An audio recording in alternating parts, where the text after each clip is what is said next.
So something I've seen in the social media lately, unfortunately, one of the facets of anti-Semitism that has come up is that the reasons that the Israeli army feels privileged to be able to go into Gaza and do whatever they want is because they think they're a chosen people. They can rule over the Palestinians because they're a chosen people. Therefore, they think that they are better than everyone else.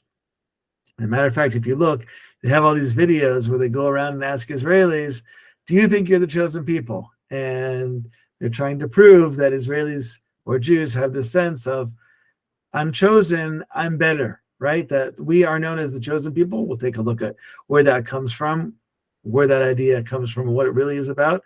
But the idea, at least purported by those people who are against Israel, even some self-hating Jews I've found kind of use this argument against the religious public, or at least religious-hating Jews, Jews who don't like religious Jews, saying that the reason that these, religious Jews act the way they do against non-religious Jews is because they think they're the chosen people. They think they're better than everyone else. And so I think it's an important point to try to dive into what exactly does it mean that we're the chosen people? Who says we're the chosen people? Where did this idea come from? And most importantly, what does it mean? Because especially in today's world, much more universal, at least in our secular world, a world of universalism where we understand, and even from a religious perspective, that everyone is equal in the eyes of God. Everyone has what's called a tselem Elokim. Everyone has a part of the divine within them, whether they're Jewish or not Jewish. So what does it mean that we are the chosen people? Might even have Jews who are uncomfortable with this, and they themselves, even though they're proud of their Jewish identity and they feel strong about, strong and proud about being a Jew, they might not feel comfortable with this idea of being Ha'am HaNivchar, the chosen people. So for all of those people and for us, we're going to dive into a little bit of a deep dive into what does it mean to be the chosen people.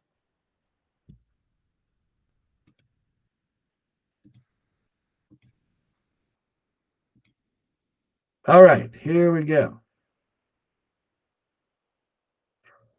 We'll start with some of the biblical text. Now, it's important to point out, surprisingly, that this idea of Ha'am HaNivchar, the chosen nation, the chosen people, does not appear in the Tanakh. It's not a phrase, it's not a wording that appears anywhere, not just in the Torah and the 5 books of Moses, but anywhere in the Tanakh, it doesn't appear.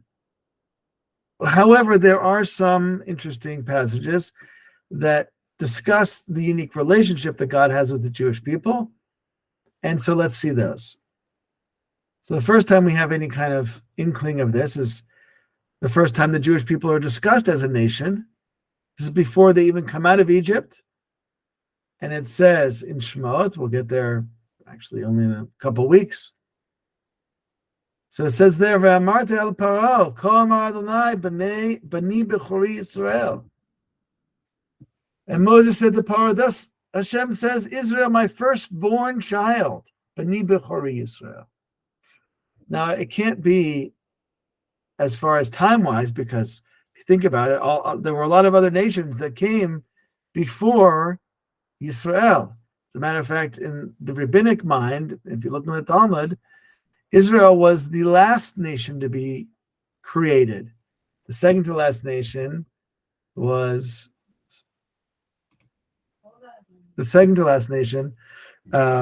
Edom, which comes from Yaakov's brother Esav. Anyway, so Yisrael is the last nation to be created.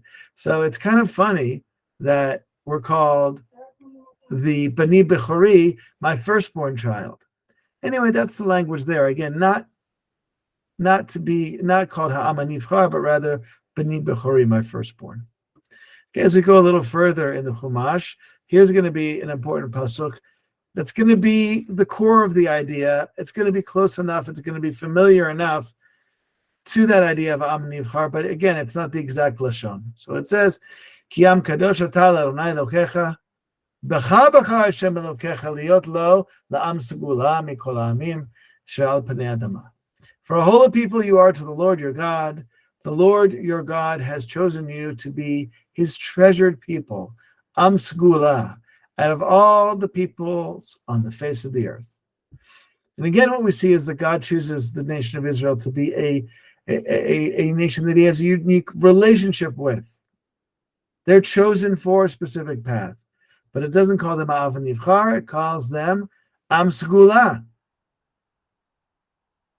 Okay, now it does say here, Am Kadosh Adonai Elokecha, Bahar Hashem. In you God chose. Okay, but it's not exactly Am Nivchar. That's probably the pasuk where the idea comes from. Nevertheless, we're called there Am Segula. Segula is a hard word to translate. Usually kind of means treasured, as they talked about here. But as we'll see very shortly, it can have different shades of meaning. Now, if you go further in the Tanakh, really in the Nevi'im and the Ketuvim, you'll see other passages that hint to this unique relationship. Many of them. Here's one in the Nevi Amos. Rachetchem yadati mikol mishpachot adama. Only you I knew from all the nations of the world. Al ken avcher alechem et kol avonotechem. Therefore, I will call you to all account for your iniquities. Now, this is an interesting pasuk because it both illustrates the unique relationship that we have with God. I've singled you out, right? You're my special nation. However, the flip side of this is, therefore, I'm going to count all your iniquities against you. So then I'm reminded of the line from the book Exodus, the character in Exodus, Ari ben Canaan, who says, you know what, God, if this is what it means to be the chosen people, choose someone else, right? We don't want to be singled out if it means that you're going to pay special attention to the bad things we do, right? We want to be looked at if it's going to be a special nation. We're going to have more rights. We want to have more zichuyot. And here I'm kind of already touching on the main issue, the way that people look at the idea of Am Nivchar in the modern lens as opposed to the biblical lens. Because if you say that there's a person or a group that has any kind of special status in today's world, that really means they have more rights. But as we'll see, and we're already seeing right here, it's not about rights, right? You would think that Amos would say, I've singled you out. I've known you from other families. Therefore what? I'll give you all these special rights. But the idea of zichuyot, of rights as we have in our modern language, our modern conception, does not exist in the Bible. So that's an important point that we're going to get to. And we see it here, that already that the unique relationship does not mean that we get more. It actually means that we're under scrutiny in a way that other nations might not be. Okay. Now, the main lashon of Am Nivchar is really in the Tfilot. But there are some other texts in the Midrashic literature, which comes from the rabbis from about 2,000 years ago, that describe this relationship. So let's see a couple shortly here. So Amar Rav Yossi Bav Siman, Ad shelo amartem al har Sinai v'kibaltem et Torati, Yisrael hitem nikreim, kashem she'umot ha'olam nikreim, Savtcha v'Ra'ama. Aval keshamanatem al har Sinai, v'kibaltem et Torati, nikreim ami, shne'amar shema ami ve'avda. So the Midrash Tanchuma says as follows. Rabbi Yossi ben Shimon says, before you stood at Sinai and accepted my Torah, you were called Yisrael, as all the other nations are called by specific names. Right? Before we came to Sinai, we had a name. There was all these different nations in the world, all 70 primordial nations in the world. Yisrael was our name, right? Edom was another name, and they had all the Amalek, right? All the different nations of the world, and everyone just had a specific name. But something happened uniquely at Har Sinai, and this is the point here. But after you accepted my Torah at Har Sinai, you were called Ami, you were called my people. So what is it that allows us to be called Ami? What creates this special relationship between us and Hashem? The Torah. Now, anyone who's studied any bit of Torah knows that the Torah is not based on a relationship of rights. Here, I'm going to clarify the point I just made. But rather, the Torah is a book of responsibilities. Do this, don't do that. There's 613 do's and do's nots, a lot of responsibility. think I mentioned this before, maybe last week or the week before, but a religious lifestyle is not an easy lifestyle where one just puts on blinders and said, God runs the world, and I'm just now going to sit back and let things happen as they will. Whatever God wants to be, God wants to be. The opposite is actually true. Once one steps into a relationship with Torah and to a relationship with Am Yisrael, there are many, many responsibilities that one has, starting the moment you wake up in the morning till the time you go to bed. So again, it's this relationship, this covenant that comes as as reception of the, as an outgrowth of the reception of the Torah that allows us to be my people. Okay, so again, responsibility is what's being outlined here in the Midrash. Let's look at number 5 here in Pirkei Avot. Chavavim Yisrael shenikru banim lamakom. Beloved is Israel that you're called children to God, the makom here, the place technically, literally, but to God. Chiba yitera nodat lahem shenikru banim lamakom. There was an extra amount of love that was shown to them that said that they were children. As it says in Devarim, banim atem l'Hashem lokechem. You are the children of God. It continues, Chavavim Yisrael shnitan lahem kli chemda. There is a special gift, the most precious gift was given to Yisrael. And that was the Torah. Chiba yitera, this extra love, nodat lahem, that was known to them. Shnitan lahem kli chemda, this beautiful gift was given to them. That was at the time of the creation of the world. Shne'amar ki lechaktov natati lechem torati al ta'azav. Just in the English here, beloved are Yisrael, for they're called children of the omnipresent, or all present, as it was said, you are children to the Lord your God. Beloved are Israel, for unto them was given the desirable instrument, right? That thing that was created from the beginning of time, that is so unique and special, and was given to us. So again, you see the relationship between us and God, the unique relationship of being banim. Right the next breath afterwards, the Torah is discussed, because these two things go hand in hand. They really must. And there is no love of God to Israel as a unique nation without this responsibility that comes with it. That's just what comes out from the Midrashic text. Okay? As opposed to rights, responsibilities.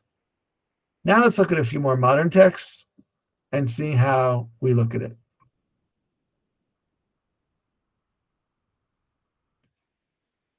Okay, Rav Tzadok Cohen, one of the latter great Hasidic masters from his work Pri Tzadik. Let us read it in English here for time's sake. For a holy people you are to the Lord your God. This is from the passage of Devarim that we saw above. Am Segula, the Lord has chosen you for his treasured people. What does it mean, treasured people? Surprising here.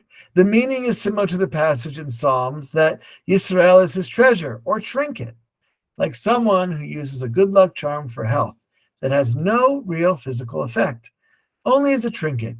So too with Yisrael. Even though they are not specifically fitting to be chosen, nevertheless, God chose them from all the nations. So if we're ever going to stand up and say, well, why did God choose us? Well, we're obviously the smartest people or the best looking people. I mean, maybe amongst the group here, that could be true. But overall, it doesn't mean, says Rav Tzadok, that God chose us for any particular reason. If you look at the Midrashim, especially when Am Yisrael is in Egypt, the Midrashim very clearly point out that the Jewish people, that Am Yisrael, were serving idols as well, to the extent that the Midrash says, wait a second, and it puts the words in the mouth of the Red Sea, so to speak. Obviously, the Red Sea doesn't talk, but words are put into the mouth of the Red Sea, and the Red Sea speaks and says, wait a second, God, you want me to split for these people but close on the other people? What for? What reason? And God says, well, that's just the way that I want it to be. Not because they have any specific quality or even any action that has made them more fitting to be saved than these other people. I just decide. And the way that I guess I compare to the words of Rav Tzadok, whenever anyone goes down to the Kotel, they have those people that try to tie the little red string onto your wrist. Those are also called a segula, like a Kabbalistic good luck charm. And, some people are into that stuff, some people more, some people less. But it's like, a little trinket or a treasure or something cute, right? So as opposed to being this superior nation, Sadok says God just kind of thought, oh, there's something sweet about Am Yisrael. I'll just pick them and choose them. Okay, so there's no reason to grab our suspenders and look and say, hey, how much better are we than the other nations here, according to Rav Sadok? I think is important. Okay, let's go a little more. Rav Shimshon Raphael Hirsch from 19th century Germany. This is his Perush's commentary on the passage from Devarim. Your role amongst all the nations is to be totally dedicated. Now, when he says dedicated, he's making a play on the word Am Kadosh. It says Am Kadosh, and in modern Hebrew, Mukdash means dedicated. Like this song is, or this class is dedicated, right? Asher ze Mukdash le, right? This year is dedicated to. So the word Kadosh, holy or separate, and Mukdash, dedicated, are built on the same shorish, the same Hebrew root. Anyone knows anything about Rav Hirsch knows that he was a great grammarian. He even has a dictionary that he wrote. That's serious, right? You really got to love Hebrew to write your own dictionary. And he has a lot of different rules than those who came before him about two-letter shorishes, two-letter roots as opposed to three-letter roots. Anyone's interested in grammar nerd, so you can look there. But Rav Hirsch says, your role amongst the nations is to be totally dedicated, mukdash, not Am Kadosh as only a holy nation, but dedicated. What does it mean to be dedicated? Dedicated to what? Other nations carry their national purpose as an internal matter, their central goal being their national existence. But a nation whose purpose is connected to all nations of the world has a purpose that is beyond maintaining their own existence. Its responsibilities are not for its own sake, but rather for God's sake, and carries the responsibility to stand itself up only for God's sake. All of its interactions, all aspects of the lives of the individual, the family, and the state are required to be designated for the purpose of God's jurisdiction, influence, and governance. Anything in opposition to this goal must be dismissed. Your role amongst the nations is to be wholly dedicated to God. So here Rav Hirsch says something, I think, incredible, very inspiring, something that all of us who believe in the Jewish state as a light to the nations, as a Or L'Goyim, can really internalize. And halavai, as we say here, it should be so that this model is integrated. Rav Hirsch says, look, if you're France, if you're Canada, if you're Mexico, you have to make sure that you take care of your business for yourself. That's on you. However, there's something unique that the Jewish people have, and this really is responsibility. It's a responsibility not just to take care of all the Jews, but it's a responsibility to take care of the entire world. We have to, for God's sake, so to speak, for God's sake, we have to make sure that the whole world is elevated. We have to make sure that Mexico, Canada, and France are all elevated, right? So we have to make sure that we're not just looking out for our own national good, but that we're looking out really for the goal of the world. And so therefore, if it's for God's sake, the Torah's vision for not just the Jewish people, but for humanity must be at the center and focus of the state of Israel. And therefore, when we make decisions, it's for the Jews, of course, it's for Am Yisrael, but it has to take into account the entirety of all the world with it as well. So it's very interesting. People are into politics and kind of plugging this in tachlis, as we say, in very practical ways. It's kind of interesting to think about what would this look like if the state of Israel embodied this as its goals, to be, for God's sake, wholly dedicated to the vision of God and the prophets for the entirety of the entire world. What would that look like? How would the state look differently? How would the priority of the state look differently? It's a very, very interesting talkless discussion. Okay, I'll leave that to you guys to think and to share afterwards in the discussion part. Let's move on and see a little bit more. Let's see Rav Kook. So Rav Kook in Orot says, God performed an act of kindness for his world. in not putting all the talent and wisdom in one place, not in one person, not in one nation, not in one land, not in one generation, and not even in one world. Instead, all the talent and wisdom is scattered and spread about. Therefore, in order to reach universal perfection, which is man's most idealistic aspiration, we are forced to seek ultimate peace and unity. While the treasure of wisdom is secretly buried within the Jewish people, in order to unify the entire world with it, the nation must be flawed and deficient in certain wisdoms. Therefore, the Jewish people must be open to being influenced. So Rav Kook says, look, Am Yisrael carries with it what he calls a secret buried treasure. Otzer segulat olamim.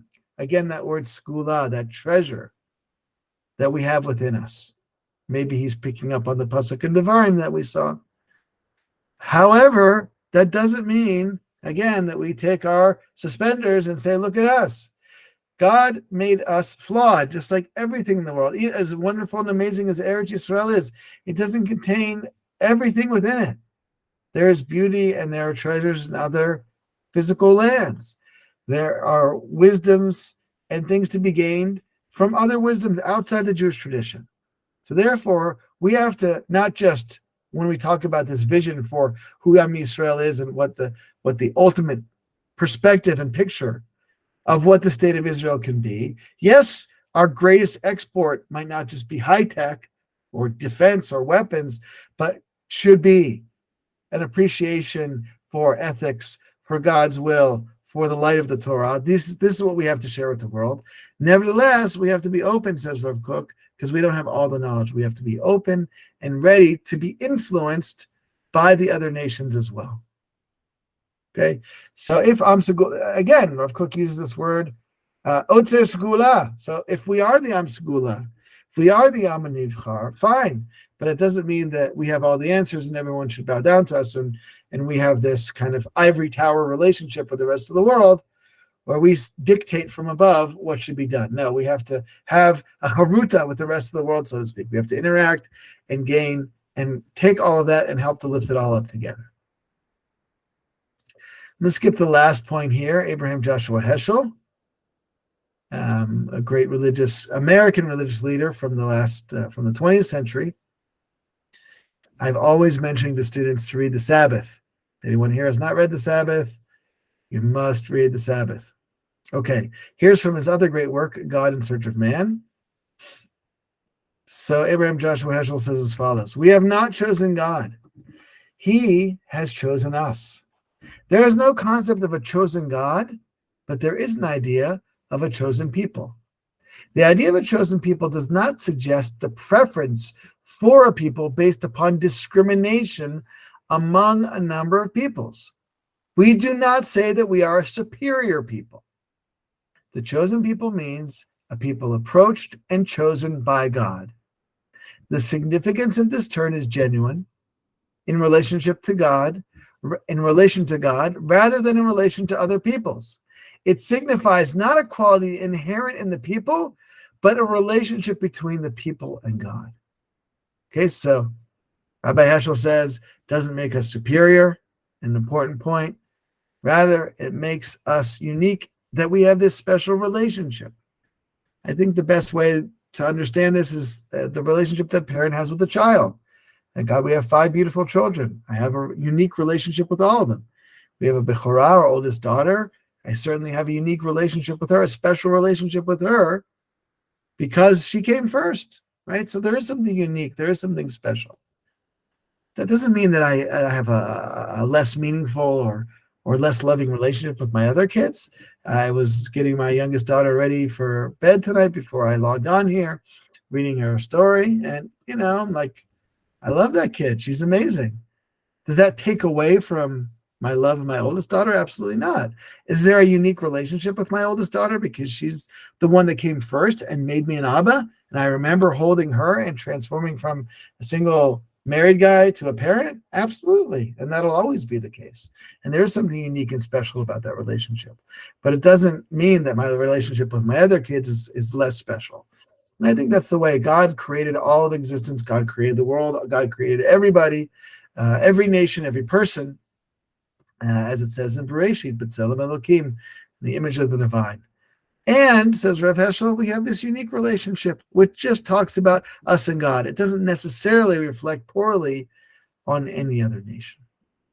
So these are some of the ideas. There is more to talk about this. There are some more kind of Kabbalistic sources that do imply that there's a certain, maybe we would say almost genetic or spiritual Mila advantage that the Jewish people do have other nations. I didn't put those on the sheet. I usually teach this class in a very mixed group, so I don't want to ruffle feathers. There are other sources out there, I'll be honest, but I think these sources are important. They're also out there. These sources speak to me, and I think what's most important as we walk away from, or we look at this topic, is not to walk away and say, look how great we are compared to other nations, because that type of language doesn't exist in the Torah. Again, the Torah is not a rights-based document. When we walk away from this topic, when we understand what it means to be Am Nivchar, if one does believe in that, ultimately it means more responsibility. Ultimately it means we have to look out not just for ourselves and not just for other Jews, but we have to really have our eye on the whole world. We have to lift it up. The Jewish people must be lifted up, but the whole world must be lifted up as well.